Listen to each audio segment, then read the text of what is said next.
So, I was supposed to do my News of the Week episode yesterday, but since yesterday I was relatively busy and I didn't have the time to record my usual News of the Week episode that I always do on Saturday during the MLS off season, that's why I decided to do it today on Sunday. But that being said, in terms of this edition of News of the Week episode, we once again have a ton of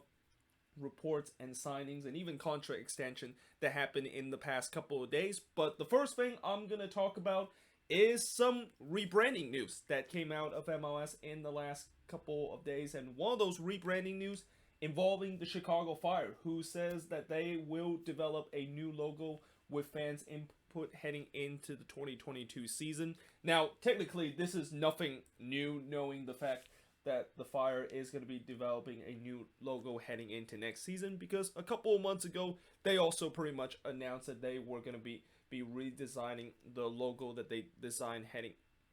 into last season, and that after receiving tons of backlash of the logo that they designed last season, it pretty much forced them to basically redesign another one heading into next season. But what's interesting about this news is that with this new logo that they're going to design, they're actually going to be asking their fans some help in terms of how this new logo is going to look like. And in other words, when they talk about how they're going to develop new logo with fans' input in the 2022 season, what they pretty much are saying is that if you are a fan of the Chicago Fire, or if you are a season ticket holder of the team, you can basically join this group where we're going to have a couple of surveys, Q&A session, or even some Zoom meeting to kind of brainstorm ideas of how this new logo is going to look like. And if that, of course, is going to be how they're going to come up with a new logo, I won't be surprised when they announce that new logo heading into potentially the end of this year, or maybe in the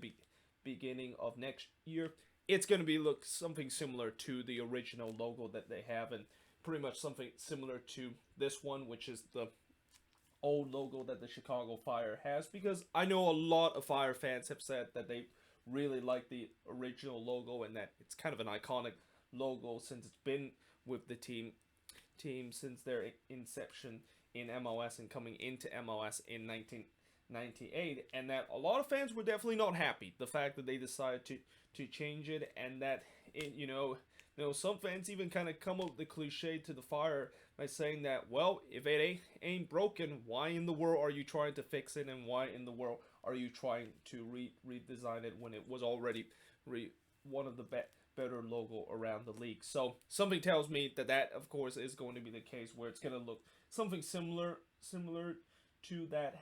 heading into the 2022 season, but we shall see if that is going to be the case, as we're going to hear news about how their new logo is going to look like heading into the end of this year. Now, a rebrand that we don't have to wait until next year, and it's going to be happening in 2 days' time, is the Montreal Impact, who, after a couple of days ago,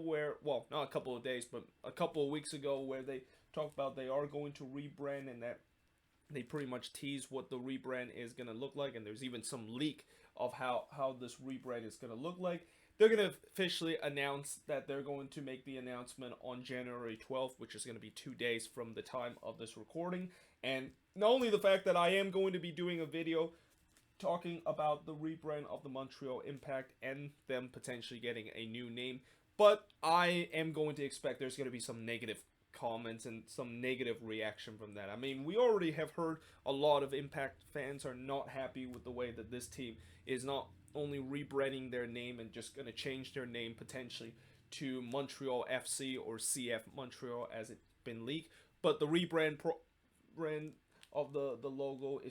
is kind of unnecessary, because the current logo that they had is also very iconic, and is one of the best in the league. So yeah, I expect there's going to be some really negative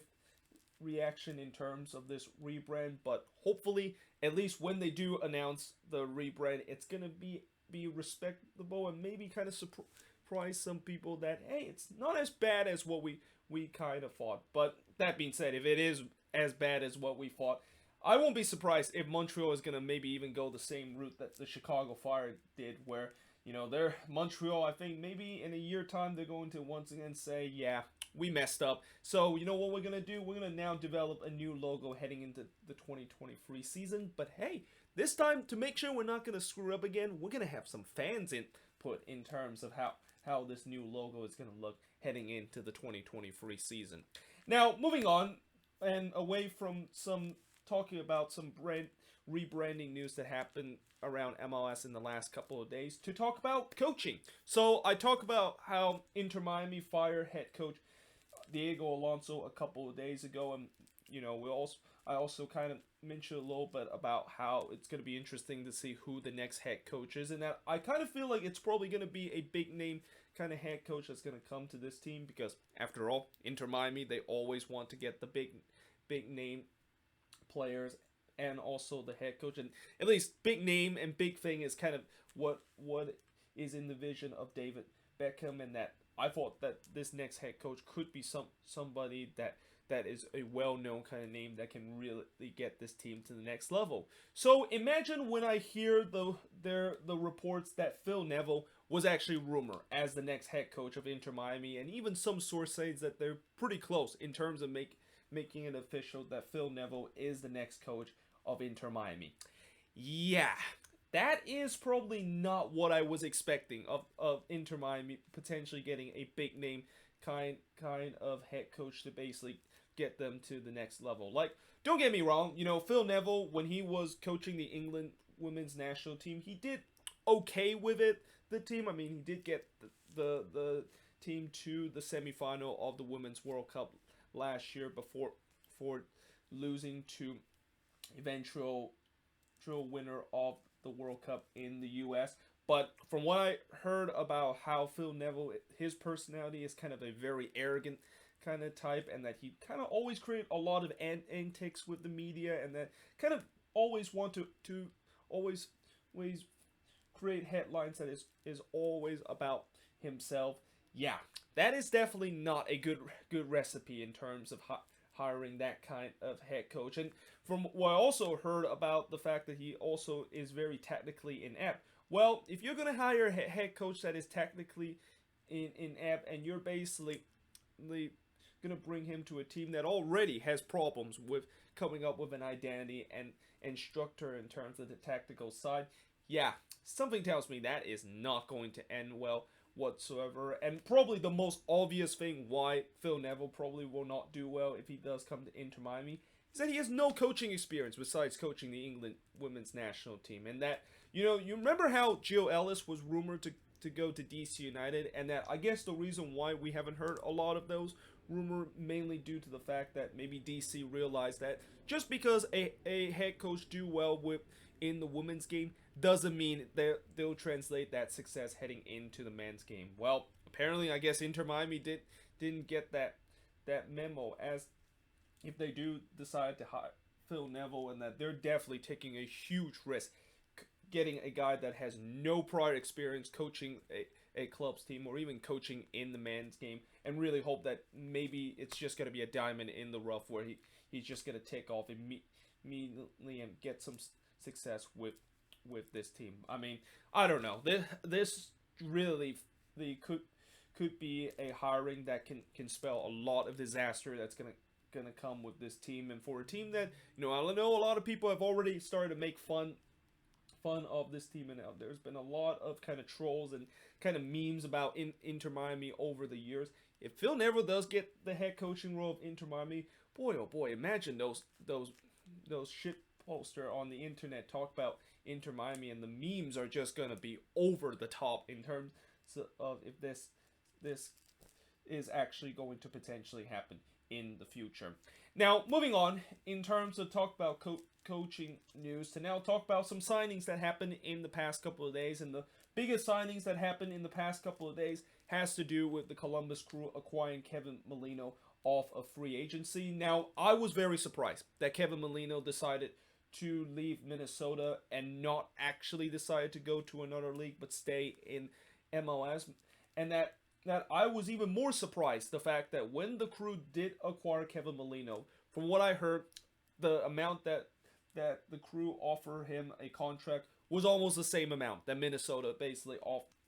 offer him a max TAM contract just a couple of weeks ago, and it really kind of just scratched my head of why in the world did Molino decide to decline that max contract to join a team that also kind of offered the same contract. I mean, it surely can't be the reason why he decided to join the Crew is because of the fact that he wants to go to a team that is competitive and wants to win a ring. Sure, the Columbus Crew, they're the defending MLS Cup champion and definitely a team that's going to be competitive heading into next season. But so is Minnesota. They're also going to be a team that's going to be competitive and an MLS contender heading into next season. And probably the most glaring kind of head scratcher out of this deal is that Molino is not going to get regular minutes when he goes to Columbus. Like, this was clearly a move that Columbus made just because they want to improve their depth in terms of the wing area. I mean, we already know that they definitely have some good, decent depth in Derek Etienne, kind of covering Luis Diaz or Pedro Santos in case either of them goes down. Well, now that they got Kevin Molino and they pretty much are too deep in terms of the winger area, not only this is kind of a good signing for them, but also the fact that, I'm pretty sure Molino is not going to get regular minutes unless if Diaz or Santos does went down for them. Compared to where if he stayed with Minnesota, he would definitely get regular minutes and continue to hopefully be a lethal goal scorer like he was last season with the team. So yeah, I'm just kind of mind boggled with why he decided to go to Columbus. But that being said, I wish him the best and hope that he can be very successful with the team. But I think in some way, some Loons fans are not happy that Molino decided to move on from the team and join another rival MLS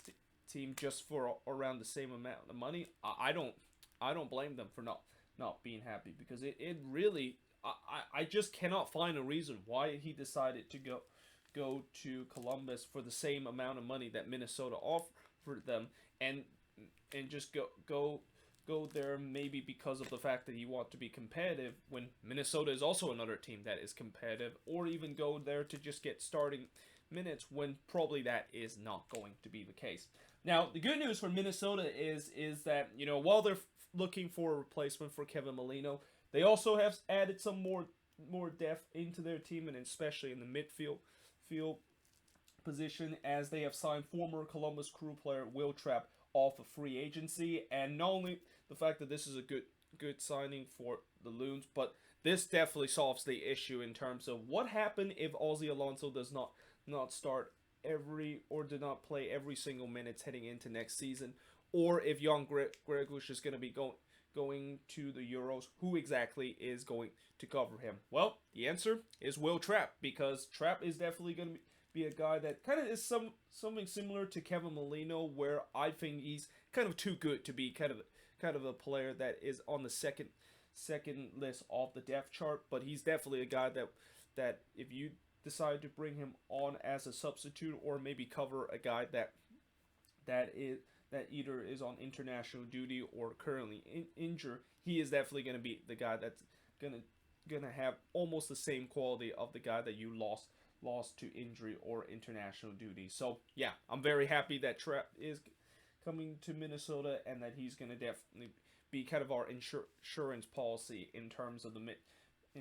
our midfield that could definitely be needed with the circumstances that's going to be happening from this season. Now, SKC have signed Roger Espinoza to a contract extension. Now, I was kind of a little bit surprised that SKC decided not to let go of Roger Espinoza. I mean, I get Roger Espinoza is a legend of SKC, and he's been pretty much with the team for a very long time. Well, that's kind of the same case with Matt Besler, and they decided to cut ties with him during this off season. And knowing the fact that Espinoza clearly has lost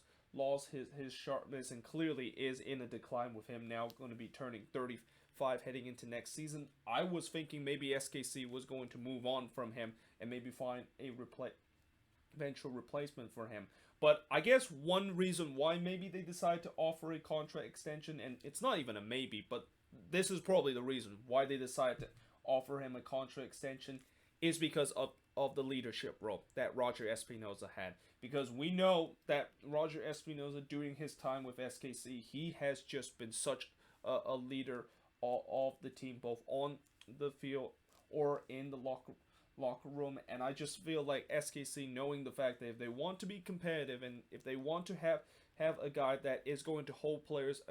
accountable and bring in the leadership to the team game in and game out, it has to be Roger Espinoza. And that even though if he's not going to be playing regular minutes heading into next year, and he's going to continue to suffer a decline, and maybe this might be the last year we will see Roger Espinoza playing in his playing career, at least he's going to be there to have the leadership present to pretty much guide this team, hopefully back to the playoffs and compete for MLS Cup. Now, another team that have re-signed one of their players to a contract extension is RSL, as they have re-signed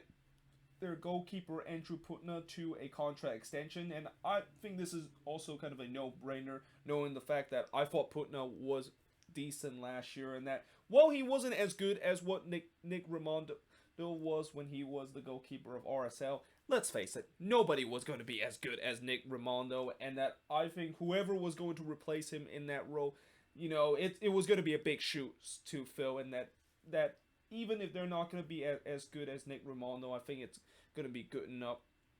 for me to think that they have a decent time with being the goalkeeper of this team. And I think that's what Andrew Putna was last season, where there are at times he did show that kind of Nick Raimondo-esque kind of moments where he comes up with some big save in some of the game. Although that being said, I think heading into next season, he's going to once again have some competition with another goalkeeper in this RSL team, that is Ochoa, who is coming off of the RSL Academy. And I think the reason why he didn't really feature a lot was maybe because he was suffering some injury and that Putna didn't have some competition. Well, next season, I think that is going to be different, and that it'll be interesting to see that him and Ochoa is going to be battling out of who could potentially be the starting goalkeeper for this team. Now, New England continued to make some signings in this offseason and adding some depth, as they added Emmanuel Boateng and AJ De La Garza off free agency. And again, and that pretty much kind of sums up what I mentioned with them adding more depth to this team, and that you can clearly see New England knows that their window is wide open right now, and that they're going to continue to add to their team, and hope that this will be enough time for them and that for them and also for Bruce Arena to finally guide this team to MLS Cup, or even winning the whole competition. I mean, they came very close last season, and even maybe came a year ahead of schedule with them making it to the conference final. Well, now the fact that they got more signing and pretty much too deep in almost every single position, this is definitely a team that you got to watch out for heading into next season in the Eastern Conference, where they're definitely going to be competing for MLS Cup. Now, moving on, in terms of the next news, is that DC United has acquired goalkeeper John Kempin from Columbus in exchange for a third-round pick. Now, I think this is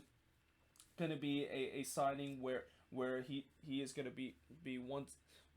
he's going to be pretty much the backup for Bill Hamid, although he's going to have some competition with Chris Seitz as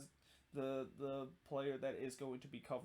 covering Bill Hamid in that backup role. And that, knowing the fact that Bill Hamid might be going to the Gold Cup with the U.S. heading into the summer, something tells me that Kempin and Seitz will have to be stepped into this DC team, and it's going to be interesting to see who exactly is going to be the goalkeeper that might have to step into Hamid's shoes and might have to temporarily replace him, as Hamid does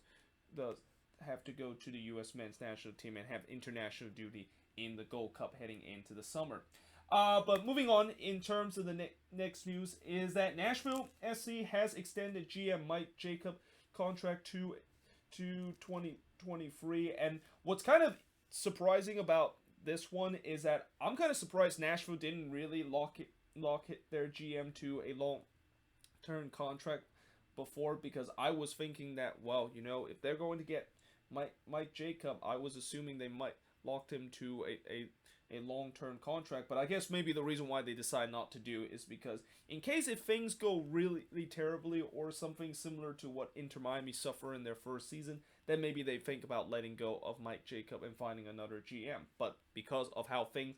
actually turns out incredibly well for this Nashville team, and maybe even exceed all expectation of what this team had in mind their expansion year, it was no surprise that they were going to extend then hit their GM contract. And that, I think Mike Jacob is probably right up there in terms of the top 10 GM and top 10 sporting director in the league, with the effort that he was able to guide this team that nobody believed that could have made the playoffs last season, let alone actually win a playoff game, to make it to the playoffs and also win 2 playoff games to get themselves into the conference semifinal. But moving on into the last news that I'm going to be talking about in terms of signings, and this one is actually not signings, but a player leaving MLS, and that of course is Gary MacKay Stevens. He is now the latest NYCFC player that is leaving the team, as he's going to be heading back to Scotland and heading back to the Scottish Premiership with Hearts. And MacKay Stevens, it's kind of he kind of had an interesting time with NYCFC, where he wasn't really a regular starter for this team, and at times he kind of came off the bench, and he was kind of okay with this team. But knowing the fact that NYCFC this season has been going through a transition, and they're getting rid of a couple of those players that they know is not going to be the future, are kind of those players that has kind of an okay quality to their team, but doesn't really add anything else. It was unsurprising that MacKay Stevens was going to let go, and he was kind of one of those players that he was okay with NYCFC, but he's probably not going to be the future of whatever NYCFC plan is going to try to go through a transition and try to finally get themselves and pass the narrative of not making past the second round in the playoffs. Now, let's talk about some rumors that has happened, and you notice how in terms of my category, I actually use different color pens in terms of talk about some of the category, where I use purple for the rebranding news, and I also use red for like the signings and contract extension, and also players leaving MLS. Well, for the blue, I'm gonna be using it as talking about the category of transfer rumors that happened in these last couple of days. And there wasn't as much as transfer rumors that has happened in these last couple of days as we've seen in the past. But one transfer rumors that did happen, or one rumors that happened yesterday, was that TFC was reported to sign French center back, and excuse me if I completely butcher this name, but I believe it's Loic Landrin. I think that's how you say it. But either way, this is a guy that I didn't really know a lot about him, so I kind of did a little bit of research. He apparently used to play for PSG, and now play, I believe, in the second division of league. And I guess the reason why TFC want to get him is that maybe he can form a good partnership with Mavinga, and that I even hear some TFC fans saying that he's pretty much kind of another Mavinga type of player, and that if they do sign him, he could form a good partnership with Chris Mavinga. But the other thing that I think TFC, the reason why they're really looking to try to get defenders into their team heading into this off season, is that the defense was a main issue heading into last season. I mean, when you look at the stats wise, their defense was actually not as bad as what people think, or what TFC fans saying, that their defense was just kind of a mess. But when you kind of look more deeper and kind of just watch most of their game, yeah, there's been times where they have not been great whatsoever in terms of their defensive performance, and and the other thing that they also have issue heading into next season is that they lack depth in terms of their defense. So something tells me that they're just trying to maybe get this guy as either become a player that is in their add into their defensive depth chart, or the fact that he could be a regular starter for this TFC defense heading into next season. Now, the LA Galaxy is in talk with West Brom goalkeeper Jonathan Bond, and this is another very strange kind of transfer rumor, because this is a guy that, despite the fact that I said he's a West Brom goalkeeper, he actually never featured with West Brom, and that he's actually now currently the backup goalkeeper for this team, and that again he never featured with this team, and that the only time that he did get playing time was more in the lower league of English soccer. And the fact that, I know the Galaxy have a dilemma in terms of the goalkeeping situation of, they don't know whether or not if Bingham has a future with the team, or if Jonathan Kinsman can actually step into the role and do well with this team. Well, that's why they decided to kind of go search for a goalkeeper. But for a guy that, as I mentioned, he hasn't started any game with West Brom and spent most of his time in the lower league of English soccer, I don't know if this is going to be a guy that you might think could be the one that solved the goalkeeping issue that the Galaxy had. But who knows? Maybe if they do sign this guy, he turns out to be amazing once he comes to MLS. But usually when you hear these players that have never started with the teams that they are current in and are mostly loaned to the lower leagues of a team, they're usually, more times or not don't really do well when they do come to MLS. Now, the Vancouver Whitecaps are closing in signing Colombian young international winger Debbie Caldo, and from what I've also heard, they're looking to trying to get this guy for $2 million. And this is also a guy that came from Deportivo Cali, which is the same club that the Chara brothers from the Portland Timbers actually came from. And from what I also heard is that this is another guy that is a young, talented Colombian player, only 20 years old, and has a lot of pace to his game. The only thing that might be a little bit of an issue for him is definitely his goal scoring, but obviously with a young player like him, I expect that is kind of something that he can definitely improve, and that if the Whitecaps does get him, this will definitely be a step to the right direction, and kind of just hit on the mark of what I mentioned in the Moving Forward series about the Whitecaps, where, yes, they definitely have shown some improvement in terms of the long rebuild, but they need to continue to show more improvement, and that the only way to continue to progress in this rebuild is that they still need to have some decent players. And I think if they do sign Debbie Caldo, that will be a right step in the direction of them going through the right direction in terms of their next stage of their deep rebuild. And then finally, the last news in this news of the week involved with the Portland Timbers that is close to finalizing a permanent transfer for Felipe Mora. And I think that if they do secure this permanent transfer, this is definitely a great signing for the Timbers, knowing the fact that Mora, even though he had limited minutes with the Timbers and was kind of more like a backup role to Jeremy Abovasi and Yaroslav Niskoda, he was definitely a decent player during limited minutes that he had, and coming off the bench for those guys, and even banging some goals during the limited minutes that he had. And knowing the fact that Niskoda probably will not be returning to this team until maybe in the middle of the season because of that torn ACL that he suffered, Mora is definitely going to get more minutes, and will definitely have more minutes to continue to trying to push maybe even into the starting role and the starting number 9 position of Giovanni Savaresi's team. So yeah, I think this is definitely a good signing for the Portland Timber, not only adding more depth in terms of the number 9 spot, but potentially he could be a guy that could be another decent